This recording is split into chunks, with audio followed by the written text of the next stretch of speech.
Madame la Présidente, chers amis, c'est toujours un grand plaisir de jouir de votre compagnie, surtout à l'occasion de fêter une victoire si remarquable contre le régime le plus criminel, le plus cruel et le plus fanatique qui existe aujourd'hui dans la planète.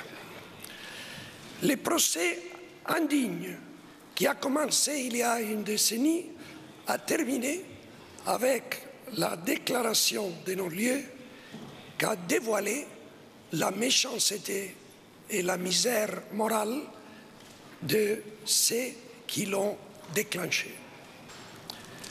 Maintenant, quand la justice a été rétablie, après 11 années de souffrance et de patience, la force des principes et des convictions de la résistance démocratique iranienne émerge admirable et nous donne à nouveau la joie, la foi et l'espoir.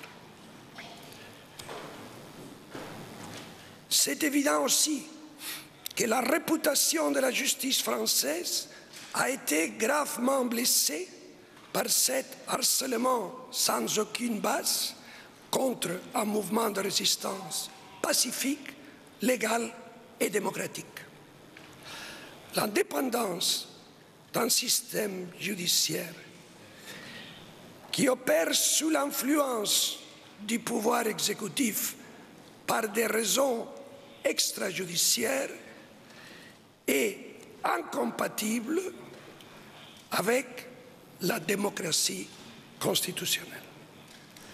Ça a été scandaleusement paradoxal qu'en prétendant lutter contre le terrorisme, le gouvernement français a contribué à faire plus fort un régime qui est l'origine directe ou indirecte de toutes sortes d'activités terroristes, comme la situation dramatique en Syrie et en Irak nous montre tous les jours. À la fin, heureusement, il y a encore des magistrats vraiment professionnels et honnêtes en France, et la justice a été servie. Maintenant, l'obligation du gouvernement français est de compenser au Conseil national de la résistance iranienne de tout le mal dérivé de cette longue et injustifiable persécution. Compensation politique, compensation morale, compensation économique. Compensation politique avec le soutien à la résistance iranienne près des organisations internationales. Compensation humanitaire avec l'exigence au gouvernement de l'Irak de garantir la sécurité et le bien-être des résidents à Camp Liberty, et aussi compensation morale avec la présentation des excuses et compensation économique avec le retournement de tous les fonds confisqués.